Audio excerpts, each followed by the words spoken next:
Vamos a entrar rápido en materia de trabajo.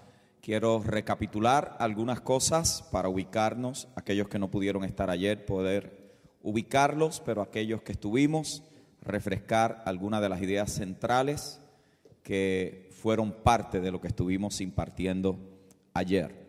Comenzamos nuestra conferencia estableciendo 4 observaciones relacionadas con la iglesia y dijimos que la iglesia es el fruto del nuevo pacto y lo que hace posible que la iglesia sea es la muerte y resurrección de nuestro Señor Jesucristo.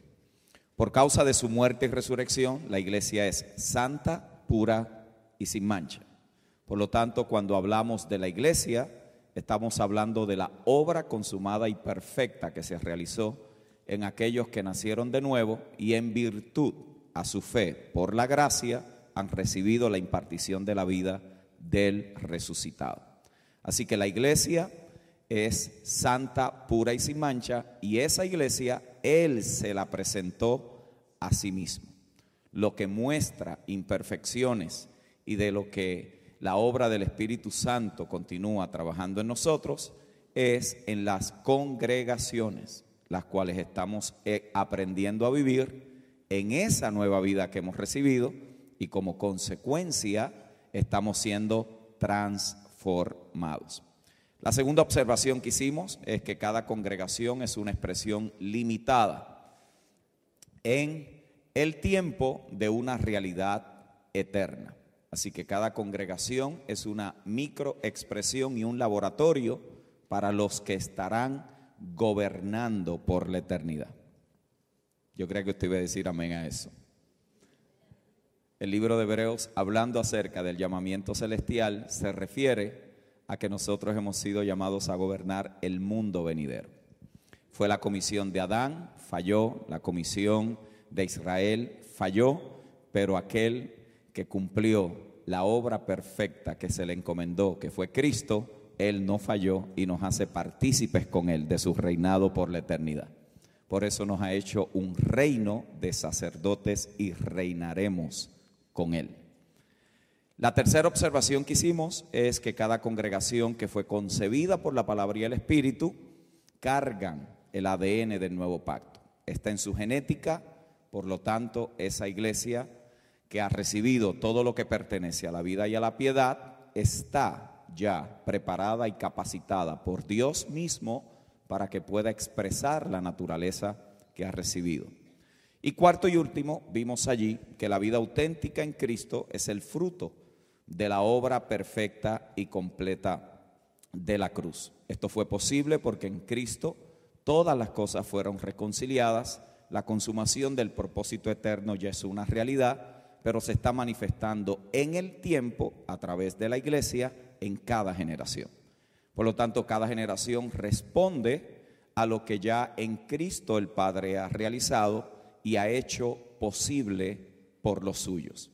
Nosotros no estamos aquí tratando de inventar algo nuevo, descifrando a ver qué fue lo que Dios siempre quiso, sino que aquello que Dios se había propuesto en Cristo ya ha sido realizado. Por eso en Efesios el apóstol Pablo hace el anuncio de la intención, lo que él le llama la voluntad de Dios. Nos dice que no debemos ser ignorantes de esa voluntad, y de la voluntad que él está hablando es acerca de la voluntad del Padre de reconciliar todas las cosas en el Hijo. Si somos entendidos en esa voluntad, entonces en cada generación vamos a caminar como sabios y entendidos y no como necios, tratando allí de descifrar qué es lo que hay que hacer en esa generación. Pero no solamente Pablo lo anunció, sino que también nos dejó saber que Cristo ya lo realizó. Segunda de Corintios capítulo 5, todo el capítulo allí, particularmente cuando dice que Dios estaba en Cristo reconciliando al mundo con Él, no tomándole en cuenta a los hombres sus pecados, nos dio a nosotros la palabra y el ministerio de la ¿qué? Reconciliación. Así que partimos entonces de la premisa que en Cristo todo ha sido consumado, pero en nosotros se está haciendo una realidad. Y esa es la obra del Espíritu Santo en nosotros, hacer real en nosotros lo que ya es una verdad consumada en Cristo. Somos transformados hacia esa realidad. Por lo tanto, nosotros no partimos desde una posición de deficiencia, sino desde una posición de plenitud, por cuanto lo hemos recibido todo, pero no todo en nosotros se ha manifestado en tiempo real. Estamos en un proceso de transformación que nos lleva ¿a qué? No nos lleva a algo nuevo, nos lleva a lo que ya está consumado en Cristo. Por lo tanto, el Espíritu Santo está haciendo real en nosotros, en nuestra generación, lo que ya es una verdad consumada en Cristo. Es allí, en medio de esa reconciliación de todas las cosas, que la iglesia ejerce su tarea. La iglesia opera en cada tiempo, en cada generación. Esto no comenzó con nosotros ni terminará con nosotros. Esto ya viene a través del tiempo, y si lo fuéramos a colocar dentro de un espacio de tiempo para nosotros entendible, bueno, pudiéramos decir que desde el comienzo de la humanidad Dios ha venido realizando y cumpliendo su propósito en el tiempo, pero a nosotros nos ha tocado este tiempo por el cual somos responsables. No somos responsables de lo que pasó en el siglo XVI en la Reforma, ni lo que pasó en el año 500, ni lo que va a pasar en el año 2100. Somos responsables como fieles administradores de esta gracia, diga conmigo, a esta generación. A esta generación. Nos ayuda el Señor a cumplir con nuestra asignación en esta generación. Así que partimos desde todas las cosas reconciliadas y dijimos también que hay 4 preguntas particulares que nos debemos de hacer. Número 1, ¿cómo vamos a manejar las complejidades de nuestro tiempo? Hablamos de las 4 generaciones que están en cada congregación, que necesitan ser atendidas y entendidas para que cada uno cumpla una parte dentro de la asignación de esa congregación. Segundo, hablamos de cómo dejamos un legado, cómo los que están emergiendo en esta generación pueden hacer y ayudar a los que nos antecedieron a tener cierres y finales correctos. En otras palabras, que las generaciones anteriores le den paso a la generación que Dios está levantando en este tiempo, pero que estos que Dios está levantando en este tiempo no se crean la cuarta persona de la Trinidad y crean que son lo único que ha existido en el planeta, sino que sepamos que estamos caminando sobre los hombros de los que nos antecedieron y con la luz que ellos recibieron, nosotros hoy estamos donde hemos llegado.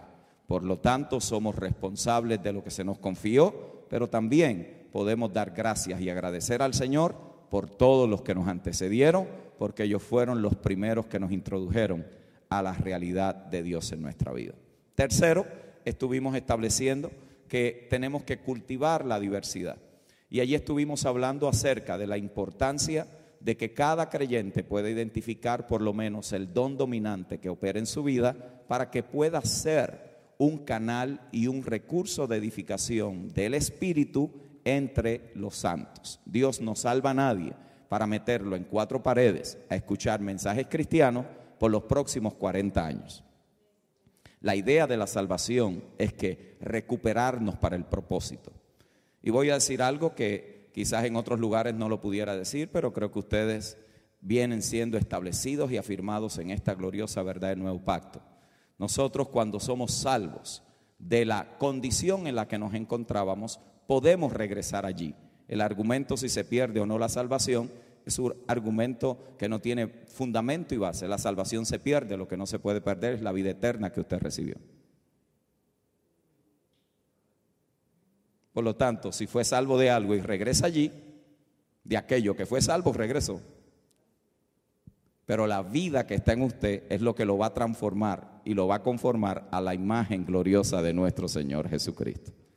Entonces allí entendemos que esta obra tiene su conclusión y su fin. Dios no salvó a nadie para dejarlo a mitad.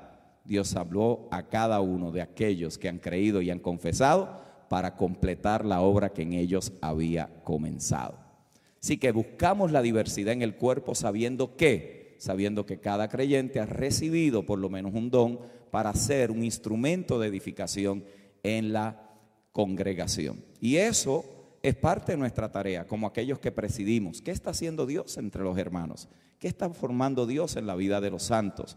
¿Qué cosas se están evidenciando y se están mostrando que tienen que ser identificadas por aquellos que presiden en la congregación para poderlos colocar junto a ese conjunto de piedras vivas que están siendo que edificadas? Arena, piedra y cemento en un lugar no significa que ahí hay un edificio.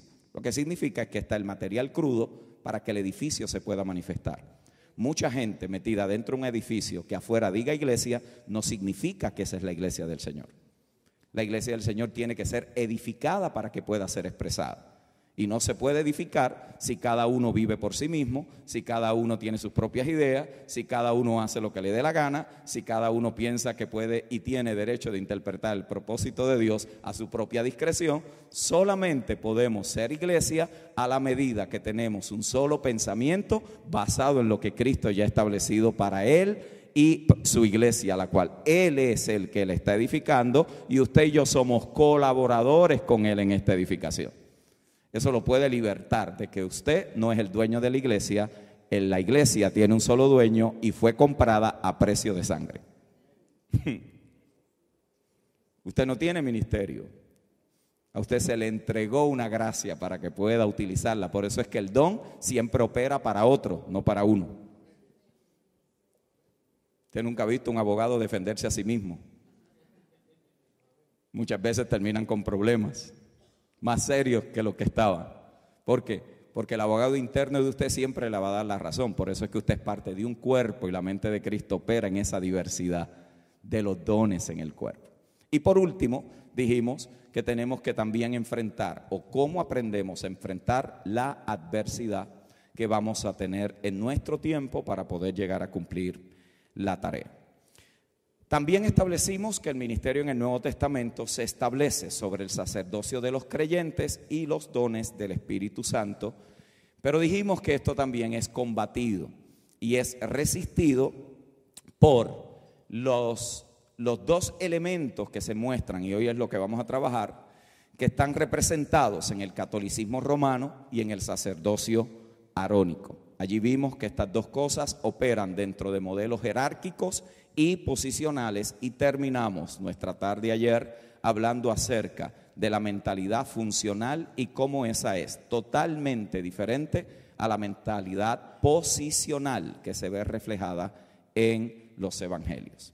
Si usted busca en Mateo capítulo 20, que fue donde comenzamos ayer, vamos inmediatamente a descubrir cómo Jesús confronta de una manera impresionante los modelos jerárquicos y posicionales, y establece un nuevo paradigma para los suyos. En otras palabras, la iglesia no opera dentro de un modelo jerárquico o de un modelo posicional, sino que Jesús establece un nuevo modelo, y es en el servicio. Note allí cómo Él lo contrasta, y está hablando particularmente de la manera en cómo los gentiles gestionan el liderazgo y el orden. Y en el capítulo 20, verso 25 de Mateo, Él dice: sabéis que los gobernantes de las naciones se enseñorean de ellas, y los que son grandes ejercen sobre ellas potestad. Usted conoce el contexto. El Señor está dándole respuesta a la petición de la madre de dos de los discípulos. Pero si usted nota el verso 10, usted va a darse cuenta que allí había un problema mayor. Había algo que tenía mucho más trascendencia que lo que la mamá parece que estaba pidiendo, y era que esto era una actitud que estaba en realidad en todos los discípulos. Verso 10 dice que cuando los 10 oyeron esto, se enojaron contra los hermanos. En otras palabras, todos tenían el mismo deseo, dos solamente se atrevieron a usar a su mamá para pedírselo a Jesús, y cuando ella lo pide, ellos parece que dijeron: se nos fue la oportunidad, lo hubiéramos hecho nosotros. Y dice que se molestaron. Jesús allí establece entonces un nuevo paradigma. La palabra que se usa en el griego es una palabra compuesta, que es kata, sobre, exaucio, ejercer. En otras palabras, es enseñorearse de la gente. Para los discípulos esto no era algo nuevo que Jesús estaba diciendo. En el capítulo anterior ya él había tratado con esto. Y en el verso 28 del capítulo 19, Jesús está hablando de cuál era la posición que los discípulos iban a tener. Y les dice en el verso 28 del capítulo 19, y Jesús les dijo: de cierto os digo que en la regeneración, cuando el Hijo del Hombre se siente en el trono de su gloria, vosotros que me habéis seguido, también os sentaréis sobre 12 tronos para juzgar a las 12 tribus de Israel. La pregunta que habría que hacerle al texto es: si ya Jesús le había comunicado cuál era su intención para con ellos, dónde ellos iban a estar sentados, ¿por qué 2 tuvieron la osadía? ¿Por qué 10 se molestaron de que existiese la posibilidad de que solo 2 de los 12, uno de ellos estuviera a la izquierda y el otro a la derecha? Interesante cómo estos discípulos muestran estas actitudes que Jesús tiene que rectificar. Estos discípulos no estuvieron satisfechos con lo que habían acabado de escuchar. Jesús le dijo que iban a estar sentados, pero no le dijo dónde iba a estar sentado cada uno. En otras palabras, ellos querían estar en posiciones de poder y de control. Y esto, mis amados hermanos, es importante que lo podamos entender, porque allí los discípulos, particularmente Santiago y Juan, estaban siendo seducidos por la carne, que es una tentación que todos nosotros en algún momento podemos enfrentar, y es la atracción del poder y la autoridad sobre las personas. Este peligro lo enfrentamos todos. Esto no es exclusivo para nadie. Dentro de las congregaciones se puede disfrazar con vocabulario. En el mundo se puede mostrar de una manera quizás mucho más despiadada, mucho más cruel. Para mucha gente en el mundo, la gente son objetos para poder lograr cosas. Las compañías abusan a sus empleados. Los gobiernos y la corrupción maltratan a sus ciudadanos.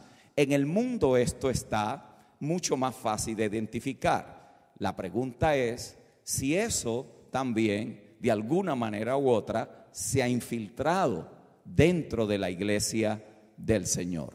Y es evidente que es muy posible, porque estos discípulos están mostrando esa tendencia humana, ese elemento carnal que se presenta cuando hay posibilidades de títulos, de puestos y de reconocimiento. Jesús identificó inmediatamente lo que allí estaba sucediendo y confronta lo que iba a ser eventualmente la manera en cómo la iglesia, los hijos, la familia de la fe iba a comportarse entre ellos y cómo iban a ser presididos y liderados. Y él allí incluye y establece que verdaderamente se puede gobernar solo cuando hay un corazón de servicio. Y eso no es automático, eso no viene en nuestro ADN natural. Eso no es parte de nuestra configuración humana. ¿Por qué? Porque todos llegamos al planeta con el chip de yo primero. Mis necesidades, mis situaciones, mis deseos. Muchos están concentrados más en lo de ellos que en lo de los demás. Y anoche el apóstol Yasser nos hablaba de cómo tenemos que aprender a movernos del individualismo a la pluralidad. Eso no es natural en nosotros. Esa condición adámica se empieza a reflejar desde la cuna. Trate de quitarle a un bebecito aquello que tiene en la mano o pídale que lo comparta con otros. Usted va a notar la resistencia innata que hay en todo ser humano de protegerlo de ellos, de guardar lo que es de ellos, de primero suplir sus necesidades, de primero considerarse a sí mismo antes de poder considerar a los demás. Yo sé que en Chile no ha sucedido, pero yo he estado en algunos lugares donde la gente dice, con tanta situación que yo tengo en mi vida, me voy a estar preocupando de los problemas de los demás. Y usted los ve, llegan a las congregaciones y ¿cómo me voy a envolver en la vida de otra gente? Suficientes problemas tengo yo para estar ocupado el resto de mi vida. ¿Qué es eso? Yo primero, yo segundo, yo tercero y yo cuarto. Es una fascinación, es parte de lo que viene con ese ADN adámico y ese chip que se estableció en el jardín. Así que para que esto cambie, no se puede hacer por medio de fuerza humana o por supresión psicológica. Usted no se puede esforzar para lograrlo allí. Esto tiene que ser una obra de la gracia. Esto tiene que venir como una obra del Espíritu en nosotros. Es en realidad la expresión de la formación de Cristo en nosotros. Usted y yo no cargamos el fruto del Espíritu naturalmente. Por eso es que hay que nacer de nuevo, para que haya una expresión del fruto del Espíritu. Usted puede mostrar un talento que no es lo mismo que un fruto. Usted puede tener experiencia en alguna materia y eso no significa que es un fruto. Usted puede ser una persona docta, inteligente. Usted puede tener un nivel de IQ y de inteligencia emocional superlativo y eso no significa que está manifestando la naturaleza de Cristo. La obra de Cristo en nosotros se forma a través del tiempo y usualmente viene acompañada de situaciones que están totalmente opuestas a lo que nosotros quisiéramos que estuviera sucediendo. Por eso cuando Pablo habla de conformarnos a la imagen del Hijo, él no dice que se logra en una conferencia aprendiendo del Hijo. Él dice que eso viene como resultado de las luchas, tribulaciones, problemáticas, dificultades, contrariedades. Por eso es que eso está dentro del contexto. Ni la vida, ni la muerte, ni lo alto, ni lo bajo, ni lo presente, ni lo porvenir, ni ninguna cosa creada nos separará del amor de Dios que es en Cristo Jesús, Señor nuestro. Por lo tanto, tu prueba es ¿para qué? Es una catapulta que te va a dimensionar a poder expresar y a experimentar una realidad de Cristo que en condiciones normales no necesariamente las vamos a tener que enfrentar, pero es allí en las luchas, pruebas y tribulaciones que la realidad de Cristo en nosotros se hace evidente, y cuando usted sale de esa prueba tiene la opción de salir más amargo, pero cuando permite que Cristo sea formado allí, usted sale mostrando la naturaleza de aquel que lo está transformando a su imagen y semejanza. Así que esta realidad de ser servidores de Dios tiene que venir como una expresión de la nueva creación, de la nueva criatura que es en Cristo Jesús. La palabra que se utiliza para describir este servicio, que es la manera en cómo se gobierna en este reino, es la palabra diáconos. Y un diácono es uno que sirve con simpleza de corazón. El diácono tiene limitada libertad y el diácono está enfocado más bien en satisfacer las necesidades de otros. Por eso Jesús fue el diácono por excelencia. En otras palabras, el servidor. Diaconado no es una posición que usted alcanza en una congregación. Diaconado no es el premio que usted recibe por haber estado muchos años congregándose en una iglesia. Diaconado es la naturaleza que nos gobierna, porque el diácono supremo está siendo formado en nosotros. Esta idea, cuando Jesús la presentó, de que Él no vino a ser servido, sino que vino a servir, revolucionó, impactó a los oyentes. ¿Por qué? Porque para los griegos la idea del servicio no era popular. Ellos subestimaban a los servidores. Ellos más bien tenían un menosprecio por aquellos que servían.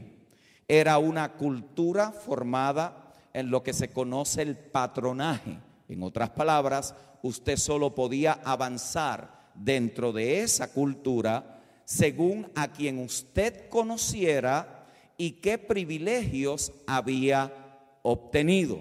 Por eso entender cuando Jesús dice: cuando te den en la mejilla izquierda, ponle la derecha. Cuando te pidan la primera milla, ve con el 2. Cuando te pidan la capa, dale la túnica. Es importante dentro de ese contexto. ¿Por qué? Porque Él está empoderando a los menospreciados por el imperio, a aquellos maltratados por el sistema, y le está entregando las claves del reino para poderlos empoderar a enfrentar la opresión y el menosprecio. Así que allí Él está confrontando un elemento cultural. Los griegos menospreciaban, pero para los judíos no necesariamente había algo malo en el servicio. Sin embargo, para ellos también fue chocante lo que Él les estaba diciendo, porque Jesús elevó el servicio. Él elevó el servicio al punto del sacrificio. Y Él mismo dice que Él no vino a ser servido, sino que Él vino ¿a qué? A dar su vida en rescate por muchos. Así que Jesús eleva el servicio ¿a qué? Al amor por otras personas. Especialmente la lección para sus discípulos era que esta era la manera en cómo ellos servirían a la iglesia, como ellos servirían a la familia de la fe. Entre ustedes no será como son en estos religiosos judíos, y tampoco como son con estos gentiles que gobiernan las naciones.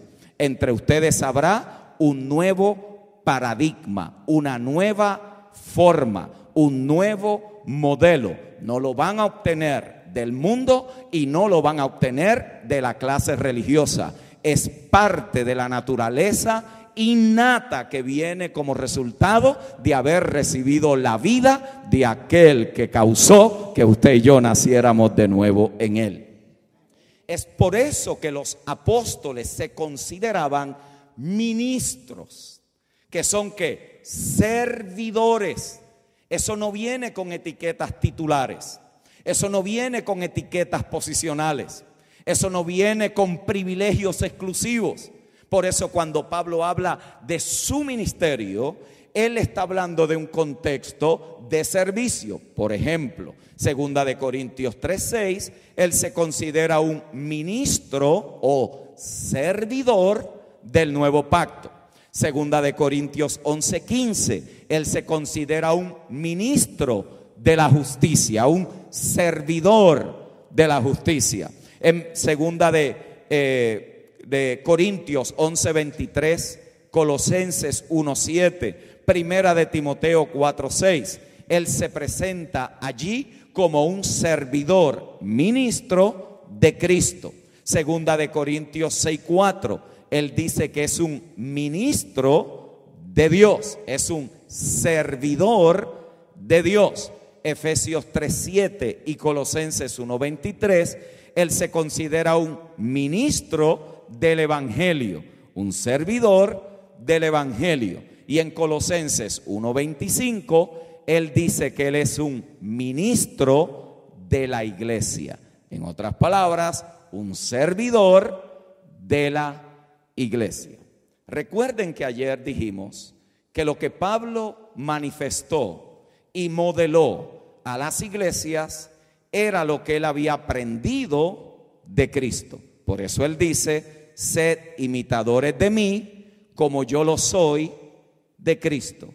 No caminó con él, no escuchó Mateo 20, no estuvo con los discípulos, pero fue impartido con la misma vida que todos los discípulos, y el efecto y el fruto de esa vida es la naturaleza del servidor por excelencia, que es Cristo el Señor. Ahora, note que esto tenía un propósito particular, porque los gentiles y los judíos creían que era la posición, el título, lo que les daba la autoridad. Y Jesús está desmantelando totalmente que esa no es la manera en cómo en su reino la autoridad ni se obtiene ni se ejerce. La autoridad en el reino no es por medio del título, no es por medio de la posición. La autoridad del reino es la consecuencia de servir con excelencia a los santos y al Señor. Note qué poderoso este nuevo paradigma. Así que, según Jesús, es posible tener un título y no tener autoridad. Es posible tener una posición y no un corazón de servidor. Es posible ser reconocido por los hombres y no ser aprobado por Dios. Es posible graduarte con el doctorado en teología y despreciar a los santos.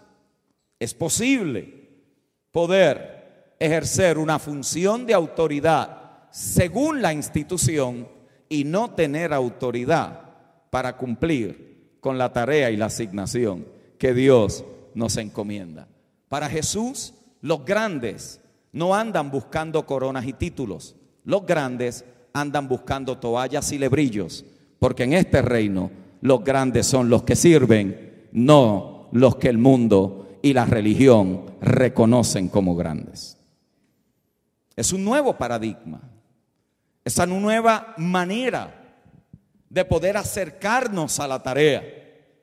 Es un desinflar del orgullo humano.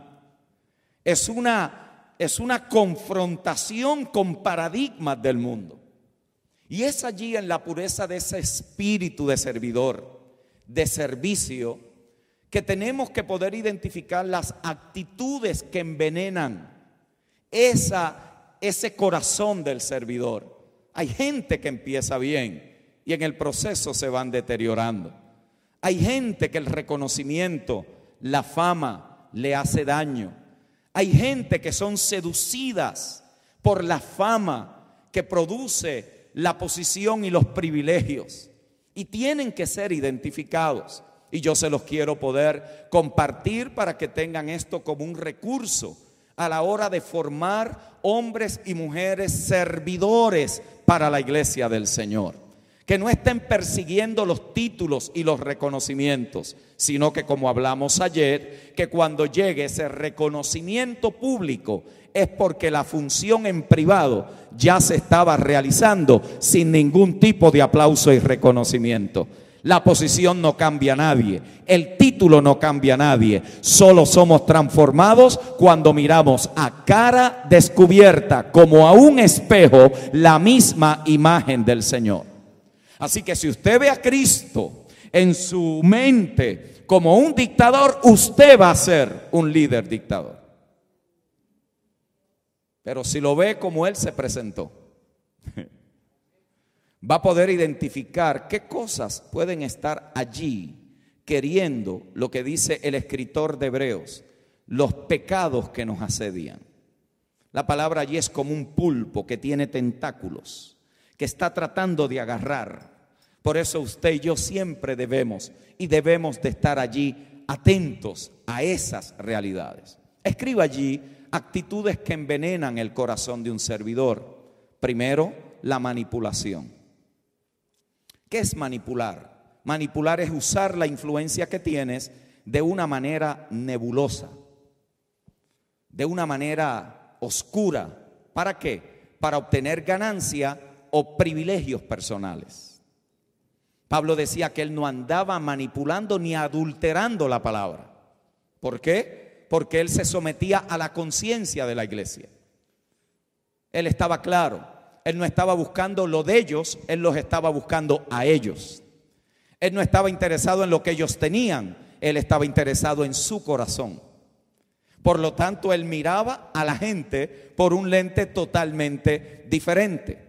Los que venían detrás de él, luego de él pasar por esas regiones y en cada uno de sus viajes apostólicos establecer y fundar iglesias en esa región, venían detrás de él diciendo: ese mensaje de Pablo es bueno, pero le falta algo.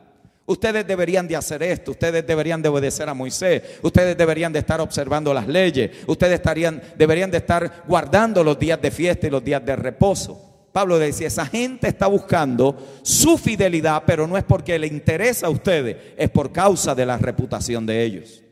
La manipulación lleva a una persona a usar medios oscuros para lograr beneficios personales. Y de esto tenemos que cuidarnos, porque a veces queremos alterar el proceso de Dios y queremos nosotros mismos causar lo que debe suceder. Segunda actitud que debemos de cuidarnos de ella es el control. Es ejercer autoridad o poder sobre alguien con la intención de limitarlo. Es ejercer allí esa autoridad. No puedes hacer nada si no me lo consultas. Cada cosa que vayas a hacer me lo debes de decir. Es control. Es el limitar a las personas. ¿Por qué? Porque yo creo que tengo o que soy dueño de esa persona. El control. Tercero, el egoísmo. Actitudes que envenenan. Y si usted nota, la mayoría de los retos, conflictos, divisiones de las congregaciones están aquí. Estos son obras de la carne expresadas a través de actitudes que se van mostrando, que cuando se disfrazan con vocabulario religioso parecen ser espirituales, pero son una obra de la carne que está en función. Y la carne produce carne. Control, egoísmo, mejor dicho. Allí el egoísmo es ¿qué? Ser tú el centro, el punto donde todo gira. Es estar enfocado en tus necesidades con poco interés por los demás. Con poco interés. Más bien lo que se busca es cumplir lo que uno quiere. Y estos mensajes se han alimentado por décadas. Tu ministerio, tu llamado, tienes que hacer lo que Dios te ha dicho a ti. Y usted ve cómo la gente cree que no hay que consultar, que no hay que esperar. Profetas de estacionamiento que a todo el mundo le están diciendo qué deben de hacer, pero nadie juzga el carácter de esa persona para poderlo formar correctamente hasta que llegue el tiempo correcto. Este egoísmo alimentado con profecías de grandeza, de que vas a llegar a las naciones, de que Dios te va a entregar la ciudad, se mete de una manera sutil en la vida de las personas. Usted escuchará gente decir: es que Dios me dijo que me entregó la ciudad, como si Dios estuviera loco entregarle una ciudad a alguien. Una locura. Eso suena como que wow, qué tremendo, wow, Dios te dijo eso. No, eso no fue Dios, eso fue la carne. Nadie tiene la capacidad de hacer tal y cual cosa. Es la iglesia la que ha sido enviada por el Señor, y esa iglesia a través de muchas congregaciones puede crear una mella en esa ciudad donde está establecida.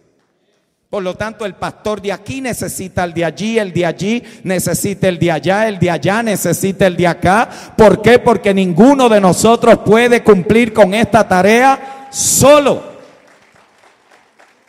Pero si yo me la creo, si yo creo que es yo primero, yo segundo, yo tercero, Pues por supuesto, así mismo voy a actuar y me voy a comportar. Entonces creo que nadie tiene nada que enseñarme, nadie tiene nada que decirme, nadie tiene algo que poderme comunicar, porque después de todo, ¿cuántos tú tienes? 50 y yo tengo ¿cuántos? 500, ¿qué me vas tú a enseñar si yo tengo 500 y tú tienes 50? Eso es egoísmo, hermano. Eso es egoísmo. Eso es una manera sutil. A Pablo nadie lo invitaría hoy a una conferencia apostólica y profética, porque cuando manda la reseña histórica dice: estoy preso. ¿Me explico? Pablo, ¿cómo te va? ¿Cómo crecieron las iglesias que fundaste? Bueno, en Corintio tengo una división, en Colosas están allí coqueteando con las filosofías del mundo. Tengo unas situaciones allí en Éfeso, empezaron bien, pero después por una de esas cosas, la única iglesia que Jesús reprende, que dejó el primer amor, y fue a la iglesia que Pablo le reveló la realidad del propósito eterno. En otras palabras, en esto no hay garantía que usted termine bien. Si no nos mantenemos dependiendo de la gracia de nuestro bendito Señor, el cual por medio de su Espíritu es el que guía a la iglesia. Se puede comenzar bien y se puede terminar mal. Y Jesús dijo cuál fue el problema de la iglesia en Éfeso. Ustedes se creen ricos y creen que no tienen necesidad de nada. ¡Wow! Pues no va a ser una iglesia que estaba en la mega ciudad de Éfeso. Después de todo, una iglesia rica en recursos, en posibilidades, puertos. De repente son confrontados por el Señor. Si el Señor viniera a inspeccionar lo que estamos haciendo, ¿qué diría? Piense, ¿qué diría? ¿Qué nos diría? Esa pregunta es confrontadora. Si el Señor viniera a hacer una evaluación de nuestra tarea, ¿qué pondría por allí? Por supuesto que yo sé cómo va a comenzar. Yo conozco tus obras. Yo sé cómo va a comenzar, lo que no sé es qué va a decirle después a uno. ya de ahí ya yo se lo dejo al Señor. Egoísmo. Otra actitud que envenena el corazón de un servidor es la explotación. Es usar a otros egoístamente y sacarle lo más posible para su propio beneficio. Por eso hay gente tan maltratada en muchas ocasiones, que dejaron las congregaciones, dieron, sirvieron, pero en el día de su crisis ya no servían y se descartan como si fueran cosas que se usaron. ¿Por qué? Porque la gente se veía con un signo de dinero, se veía como lo que apoyaba la visión del pastor, se veía como aquel que iba a hacer posible nuestros sueños, pero no como alguien por quien Cristo murió. Cristo no murió ni por la visión del pastor, ni por la red del apóstol. Cristo murió por los hombres y mujeres de la tierra. Y si para mí es más importante la institución o mi visión, entonces yo lo que estoy es usando a la gente para lograr algo que yo creo que se debe de hacer. Por lo menos diga ay o amén.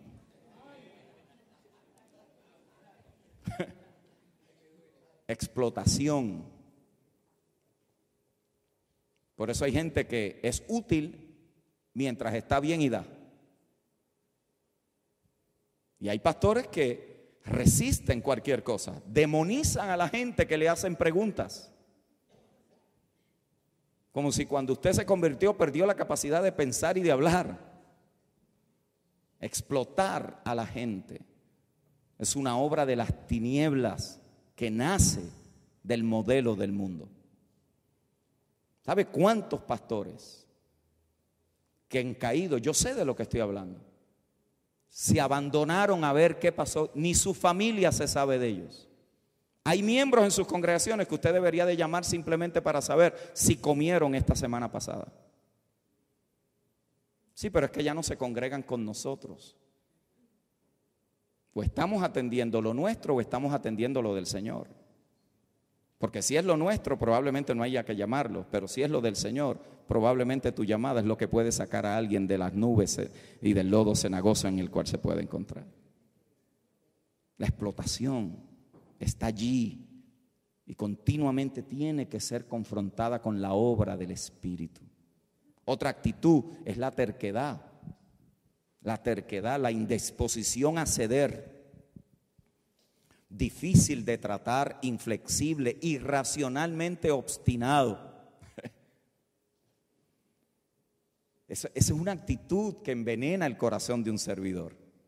La terquedad. Esto a mí me lo dijo Dios y nadie lo va a parar. ¿Vio?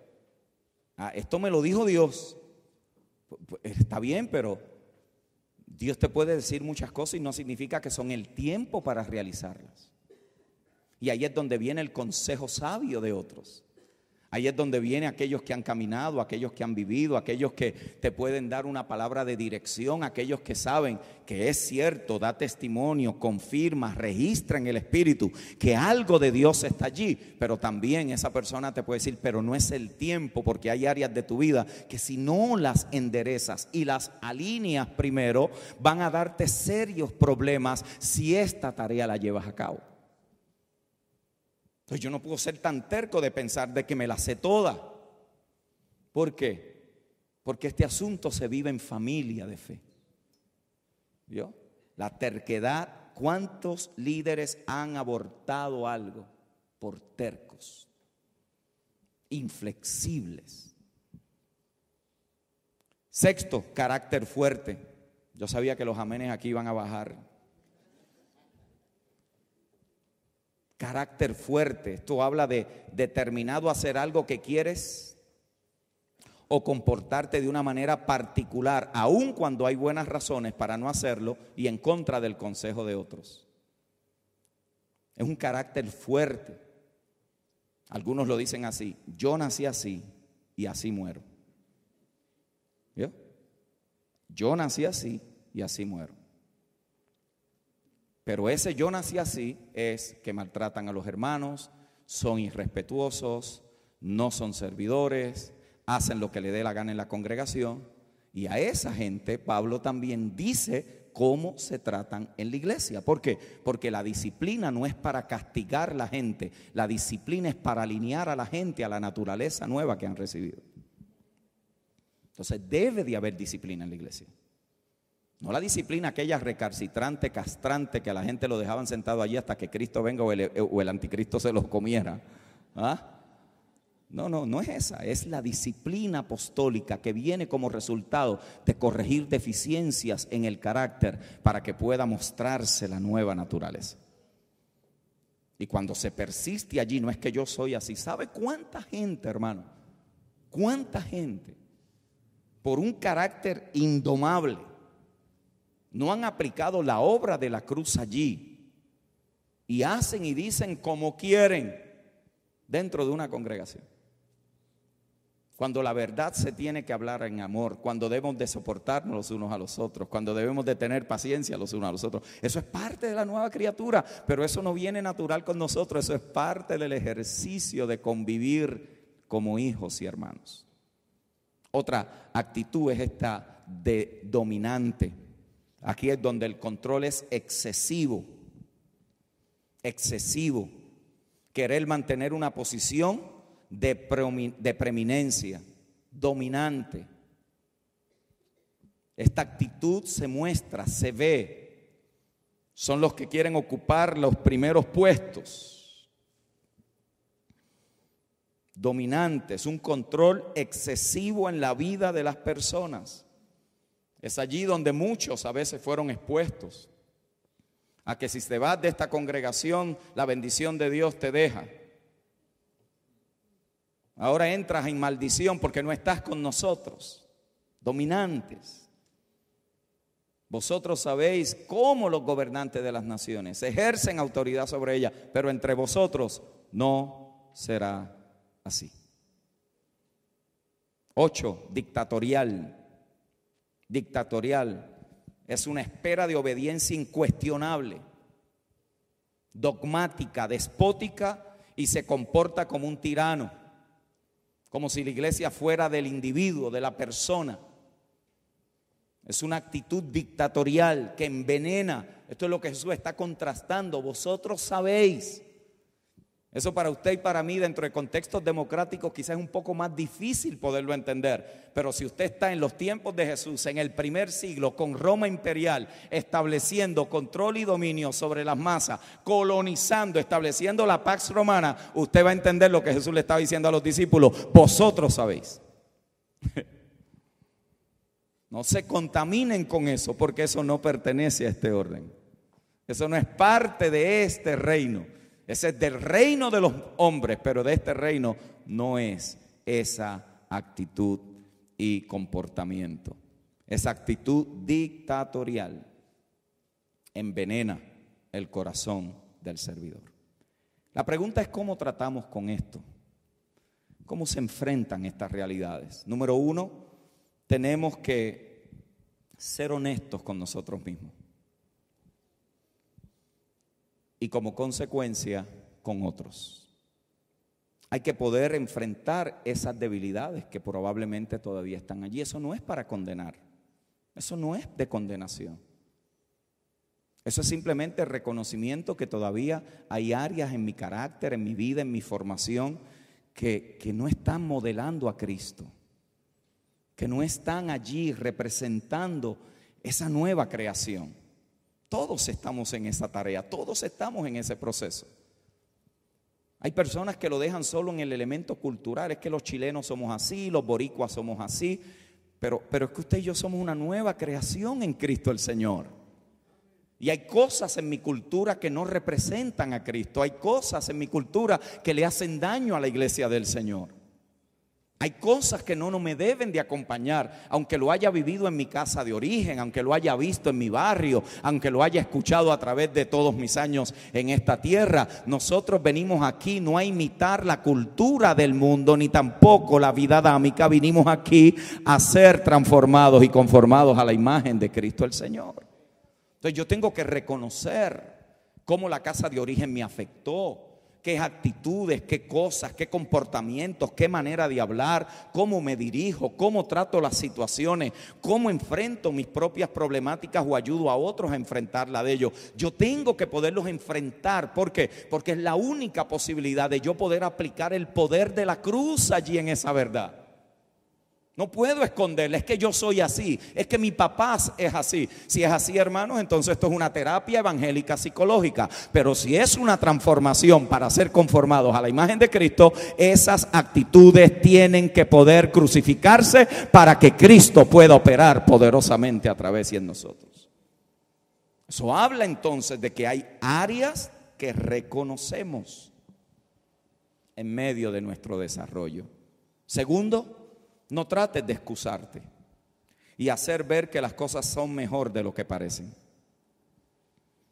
Eso no quiere decir que tú vas a anunciarle a todo el mundo: oye, esta es mi debilidad. No, hay gente particular con quien tú debes.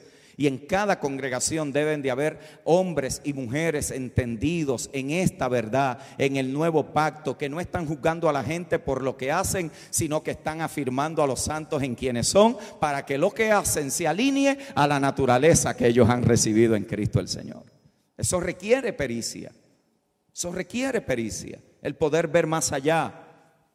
Como vimos ayer, cómo Pablo trató con las situaciones y las deficiencias carnales en la iglesia en Corinto, recordándole que eran santificados, trayéndole a la memoria que habían sido enriquecidos, recordándoles que Dios era fiel. Aunque ellos estaban siendo infiel, Dios es fiel y los llamó a la comunión con el Hijo, hablándoles que Él oraba por ellos, diciéndoles que ellos estaban en su noticia. Él continuamente regresaba a la obra de la cruz. ¿Por qué? Porque si la cruz no registra en nosotros, hermanos, la trituración de esa vieja creación, mis amados hermanos, estamos viviendo en un dualismo y en una mezcla de Adán y Cristo que en ocasiones nosotros mismos no sabemos ni quiénes somos. Por lo tanto, hay que reconocerlo. Tercero, ora, arrepiéntete y alíñate. Ora, arrepiéntete y alíñate. Arrepentimiento es ¿qué? Es alinearte con lo que Dios dice que eres. Es reconocer que este comportamiento, que este pecado, que esta actitud, que esta manera de proceder no es conforme a la nueva naturaleza, no representa a Cristo, no es parte del ADN de ese ser que está creciendo, de esa vida de otro que se está formando en mí. Es reconocer. Arrepentimiento no es llorar porque hice algo malo. Eso puede ser remordimiento. Arrepentimiento es que realinearme con quien verdaderamente Dios dice que nosotros somos. Eso para mí fue libertador en mi crisis. Libertador. Pude vivir con culpa, con vergüenza el resto de mi vida. Pero cuando entendí que tu pecado no es el que te define, quien te define es la naturaleza que has recibido cuando naciste de nuevo, entonces puedes tratar con aquellas áreas feas, oscuras y vergonzosas que pueden estar y fueron parte de tu vida. Es allí donde tú renuncias. No soy esa persona, yo soy quien Dios dice que yo soy, santo, escogido, elegido. Soy la nueva criatura en Cristo el Señor. Es allí donde usted ora: Señor, trata conmigo en esta área, trata conmigo. Y por último, decide desvestirte del viejo hombre. Esta es la participación nuestra en la obra de transformación. ¿Vio? Es desvestirnos para vestirnos. Nos desvestimos del viejo para vestirnos del nuevo. Nos quitamos la ropa de Adán para vestirnos de la justicia de Cristo. Así que, mis amados hermanos, podemos notar allí que lo que el Señor está confrontando no es a la gente, sino que está confrontando las estructuras jerárquicas que estaban allí establecidas en el mundo gentil. Y le está diciendo a sus discípulos: este no es su modelo, esta no es la manera en que ustedes van a convivir como hermanos. Note que no se lo estaba diciendo a la multitud, se lo estaba diciendo a los 12. Aquellos que eventualmente recibirían la comisión de presidir, de facilitar, de cuidar, de pastorear la iglesia del Señor. Eso no era para la masa.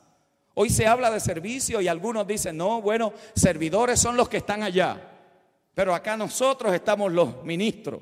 No, todos estamos sirviendo en una función particular con diferentes grados y niveles de responsabilidad, pero todos debemos estar mostrando la naturaleza del servidor por excelencia, que es Cristo el Señor, el cual elevó el nivel de servicio no a una tarea congregacional, sino a una naturaleza que se expresa. En otras palabras, ellos no están buscando servir para que los llamen servidores. Ellos sirven porque son servidores. Servidores. Esa es su naturaleza esencial.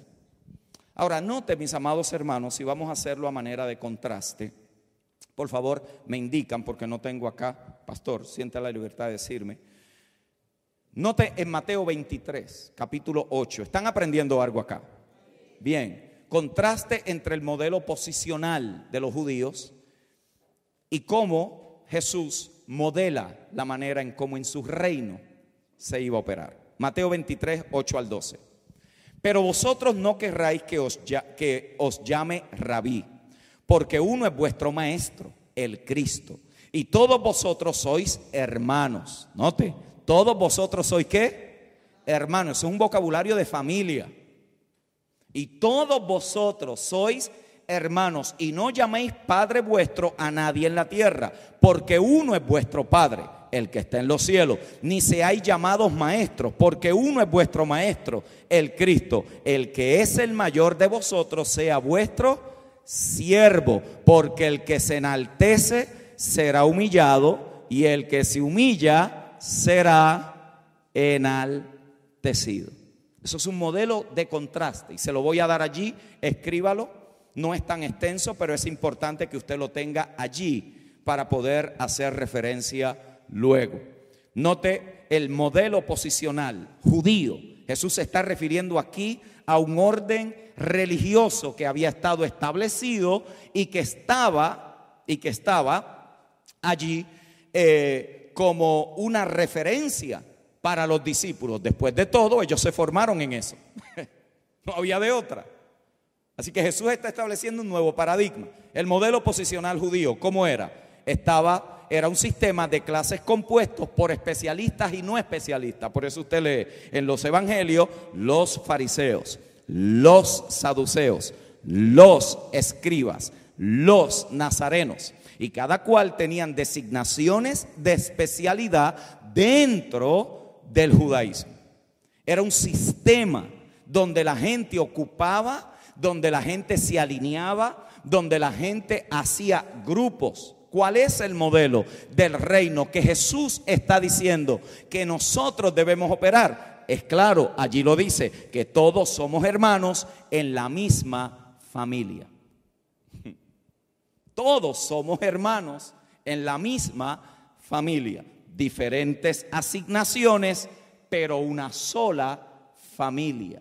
No es por grupos, no es la red de fulano, no es la iglesia de tal, no es el ministerio de fulano, es una sola familia que está distribuida a través de todas las naciones, que somos uno en Cristo y cada uno nos edificamos mutuamente para poder representar el reino de los cielos aquí en la tierra. Aquí no es uno más importante que otro.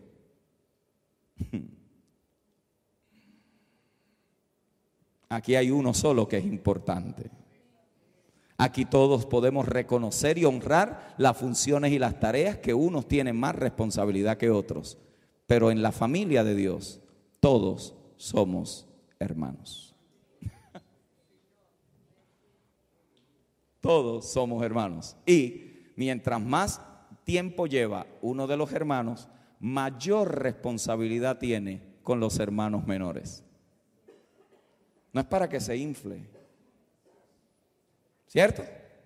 No es para que se crea, wow, no, es para que ahora tenga mayor cuidado, atención, protección, porque ahora él tiene una experiencia, conoce los peligros del camino, las tentaciones del maligno, conoce el reino de las tinieblas, cómo opera, los sistemas y estructuras, los paradigmas. En otras palabras, ese se convierte ahora en alguien que cuida y que guarda a su hermano. No es que ahora requiere veneración, reconocimiento, honra, pleitesía, hosana al que viene al nombre del Señor. No, ahora tiene un carácter perfeccionado y aprobado que cuida a sus hermanos como si fuera su propia vida. Entre vosotros no será así. Es una familia de hermanos. Modelo posicional judío. Son honrados y reconocidos con títulos honoríficos. Son reconocidos con títulos honoríficos. Les encantaba a los fariseos en las plazas ser aplaudidos y reconocidos. Jesús les dice, a la verdad que ustedes no hay quien los entienda. Si le cantan una canción triste no lloran, y si le cantan una alegre tampoco bailan. En Puerto Rico diríamos, ni se peinan ni se hacen rolos.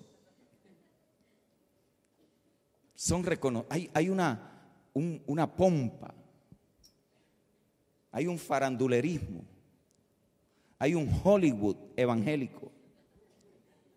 ¿Oyó? Y la gente anhela llegar allí, especialmente una generación joven que cree que eso es el ministerio, que esa es la meta, que eso es el propósito. Eso era lo que él estaba diciendo. ¿Cuál es el modelo del reino? Que no hay distinción de protocolo. Todos son un reino de sacerdotes y proclaman la grandeza y la majestuosidad del rey. Reconocemos a los hombres, pero adoramos solamente a Cristo. Solamente a Cristo. Allí es diferente. ¿Cómo sería? Yo estoy seguro que quizás usted piensa que los que están en las primeras mesas son los más importantes. Esos son nuestros modelos, nada malo con eso. El problema sería que yo no esté dispuesto a sentarme atrás porque debo de estar al frente. Voy a repetir. No hay nada malo con estar sentado aquí. El peligro sería que yo llegue aquí y diga, pues yo me voy si no me sientan al frente. ¿Vio? Porque aquí se está haciendo un reconocimiento, pero el corazón no se puede dañar. Y eso es el problema de mucha gente, que reclaman el privilegio. Y al momento que usted reclama el privilegio, usted está demandando algo que es por gracia, porque no nos merecemos eso. Por lo tanto, a veces nosotros mismos, ¿cómo sería? Si aquellos que tienen los lugares de prominencia en la congregación le decimos, ¿qué les parece si al que se sienta siempre en la última banca lo ponemos en la primera y ustedes van y atienden el estacionamiento? Mire ver qué pasa en el corazón. Yo soy el profeta. ¿Oyó? ¿Qué nos están diciendo con eso? El corazón se dañó hace rato. Porque no es que eso hay que hacerlo para probar algo. Es que hay gente que los reclama. Usan su título, usan su puesto, usan sus privilegios para lograr cosas. Y eso es lo que Jesús está combatiendo entre nosotros. Somos hermanos y hay un reconocimiento mutuo. Si usted tiene que sentarse en mi silla, yo me puedo sentar en la de usted sin ningún tipo de problema, porque a mí no me hace importante dónde me siento, sino en quién estoy. Y yo estoy en Cristo, el Señor. ¿Alguien está entendiendo? Pero cuando nos sientan en las primeras sillas, porque es un reconocimiento y todos estamos claros que los importantes no son los que están afuera y nosotros el resto, a ver qué va a pasar. Aquí todos somos hermanos en Cristo el Señor, y desde el que recibe en la puerta hasta el que ministra la palabra delante del Señor tiene una función que debe de realizar con un espíritu de servidor. ¡Aleluya! Por eso cuando esos destellos de orgullo y de prepotencia se empiezan a mostrar en el liderazgo, usted tiene que tratar con eso, porque eso va a contaminar la congregación, la va a contaminar. Pablo decía, no pongas a un neófito a presidir en la iglesia. Y cuando habla de neófito no está hablando de cantidad de conocimiento que sabe, porque ellos no sabían nada de lo que usted y yo sabemos hoy, pero habían aprendido a Cristo. A veces nosotros que sabemos es Biblia, aprender Biblia y aprender a Cristo no es lo mismo. Usted y yo podemos saber mucha Biblia y no necesariamente haber aprendido a Cristo, pero es posible no saber mucha Biblia y haber aprendido a Cristo y la gente decir, yo no sé qué tiene este, yo no sé qué tiene esta, pero cuando yo salgo de hablar con ellos, algo yo recibo de esa gracia que edifica mi vida. ¿Y sabe lo que tú estás ejerciendo ahí? Autoridad, no por imposición, sino porque Cristo a través de ti, por medio del servicio, está bendiciendo la vida de uno de sus hijos, edificando la vida de uno de los santos, y allí está el orden en el cual este reino de Cristo opera. Los que quieran ser grandes, conviertan en los servidores de los demás.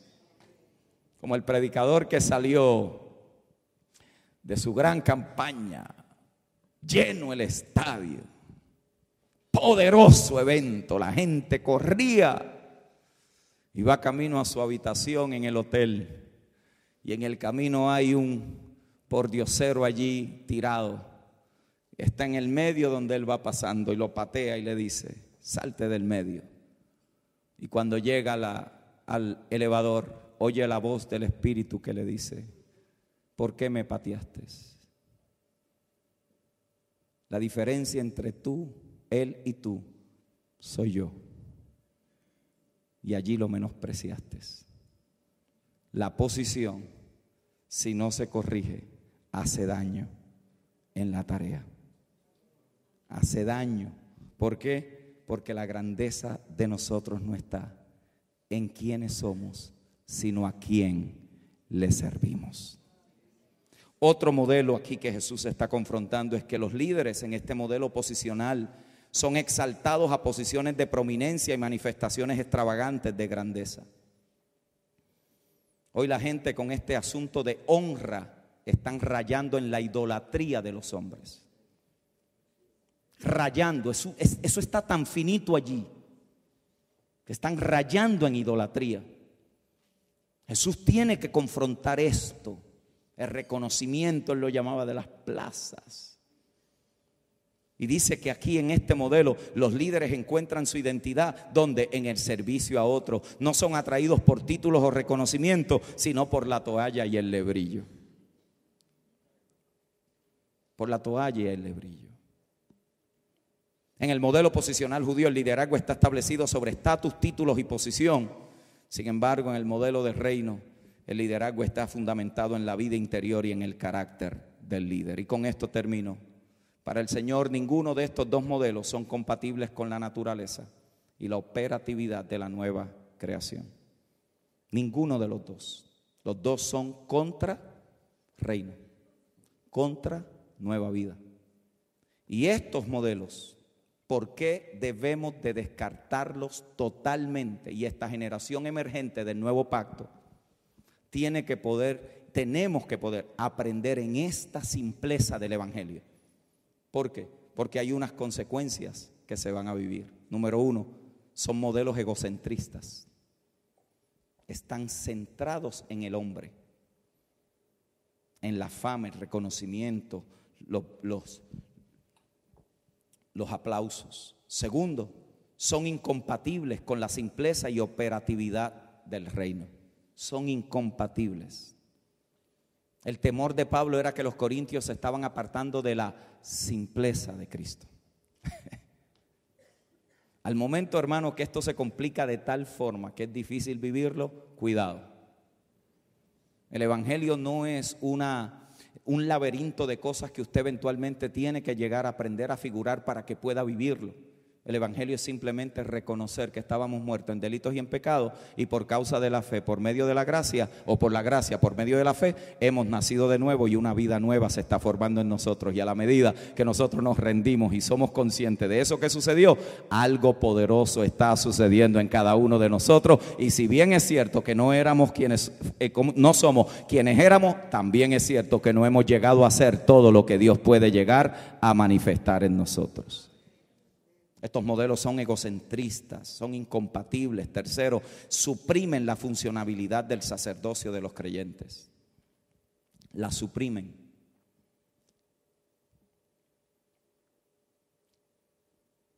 La suprimen de tal punto que la gente viene a ver al hombre de Dios hacer milagros. La gente viene a buscar algo. La gente llega a ver que hoy Dios va a hacer a través de. No vienen con conciencia de cuerpo, de que cada uno trae algo para poder edificar a los santos en la congregación. Romper esto, hermano, romper este modelo hoy. Y no es que eso hay que descartarlo, no, eso probablemente tiene un lugar. Pero cuando usted lleva eso a la vida de la congregación, el líder tiene que poder entender que él no tiene todo, él no sabe todo, él no tiene todos los dones, que eso está distribuido y que hay gracias allí que tienen que ser activadas por medio del reconocimiento de lo que el Espíritu está haciendo. ¿Para qué? Para que haya sanidades, milagros, discernimiento, para que esa congregación, cuando se reúne en el nombre del Señor, hermano, sea una contracultura. De lo contrario, lo que venimos aquí a recibir más conocimiento, más información, pero no hay una expresión de la vida dinámica de los carismas del Espíritu. No nos podemos convertir en universidades del nuevo pacto. Tiene que haber un espacio para que dones del Espíritu, y eso se enseña, eso se dirige, eso nos corregimos a nosotros mismos, aprendemos a nosotros mismos. Alguien ha recibido una palabra de Dios para afirmar a los santos, alguien tiene algo que Dios le ha mostrado, y a la medida que empezamos a crear esas oportunidades, la gente va aprendiendo a caminar en esa realidad de la vida congregacional. No podemos seguir, ¿por qué? Porque nos vamos a llenar tanto de información que nos va a pasar como a los corintios. Vamos a hacer del evangelio doctrinas y conocimiento.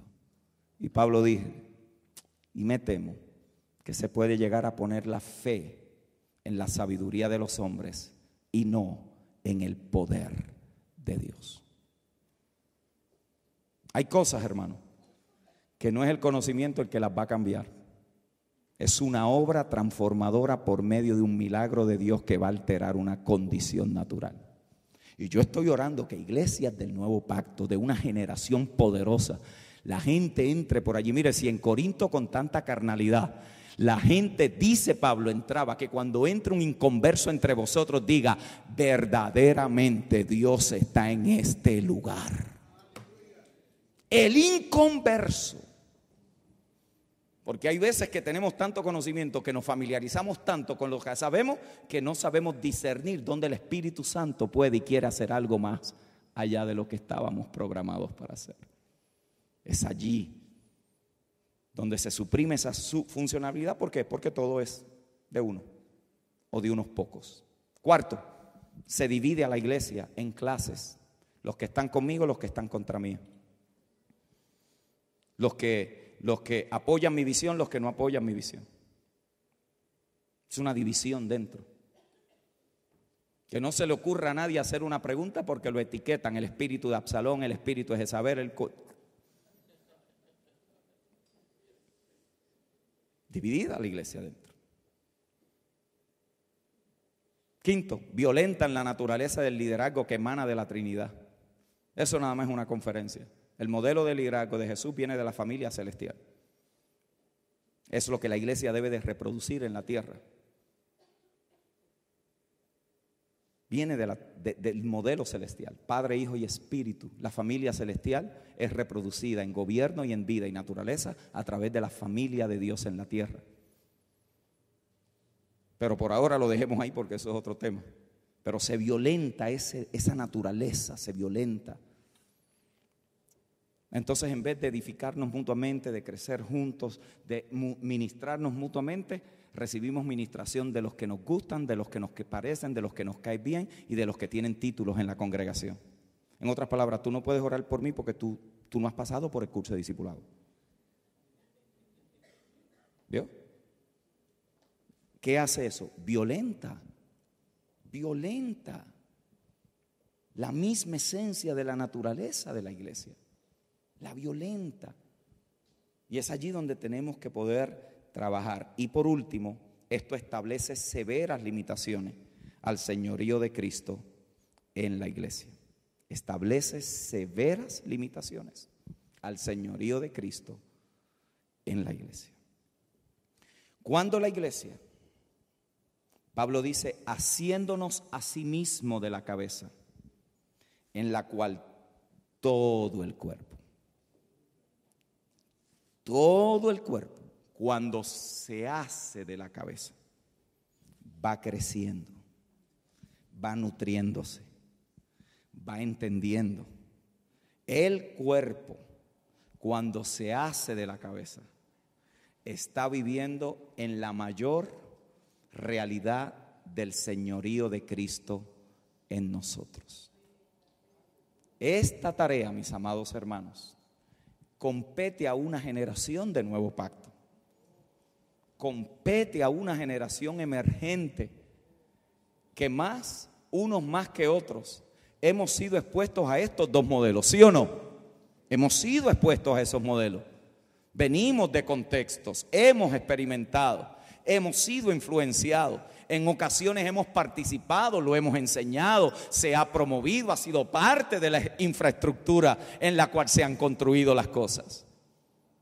Y yo no estoy ni siquiera por un minuto, mis amados hermanos, asumiendo que en una conferencia vamos a resolver este dilema. Yo no estoy asumiendo que de aquí saldremos y todo estará alineado. Pero yo estoy asumiendo que esta semilla que el Espíritu de Dios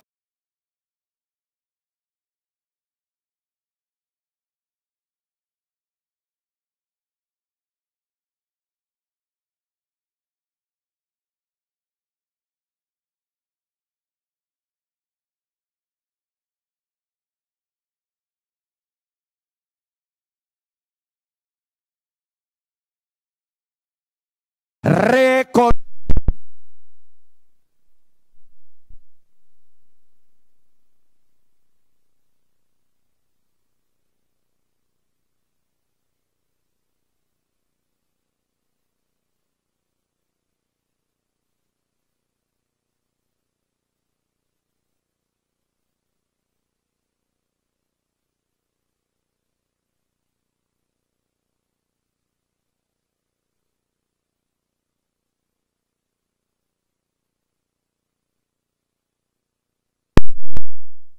enséñanos según las palabras de Dios. Y yo veo una iglesia en las naciones que se levanta en un nuevo orden, que se cansó del farandelismo, del estrellato evangélico, y queremos ver la realidad plena, la sustancia misma, la esencia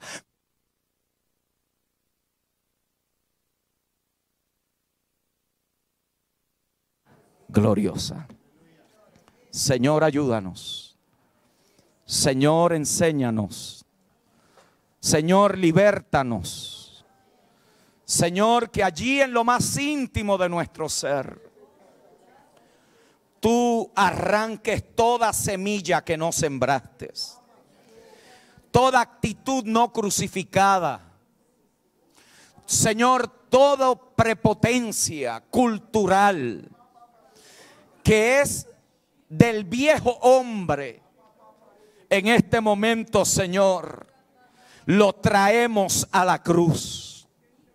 Queremos poder expresar esta realidad, si bien es cierto, a través de nuestra experiencia en la tierra, por medio de nuestra cultura, pero queremos que sea la naturaleza de Cristo expresada. Te pido que se levanten congregaciones poderosas en el Espíritu, poderosas en la palabra, poderosas, Señor, en una gracia poderosa de manifestar a Cristo. Te pido, Señor, que se levanten hombres y mujeres vendidos a la causa, entregados al propósito, muertos para el mundo y para el sistema religioso, pero vivos y aprobados por ti. Te pido, Señor, que los jóvenes que están aquí, esta generación emergente que ha sido expuesta a esta verdad gloriosa, a este tiempo de iluminación, Señor, intensa, te pido que lo asimilen en su espíritu y que como Timoteo le den, Señor, realidad, hagan realidad aquello que han visto, que han oído y que se les fue modelado. Espíritu Santo, Espíritu Santo, tú eres el que hace real en nosotros la obra de Cristo. Aleluya. Te pondrías de pie conmigo, amado hermano y amada hermana.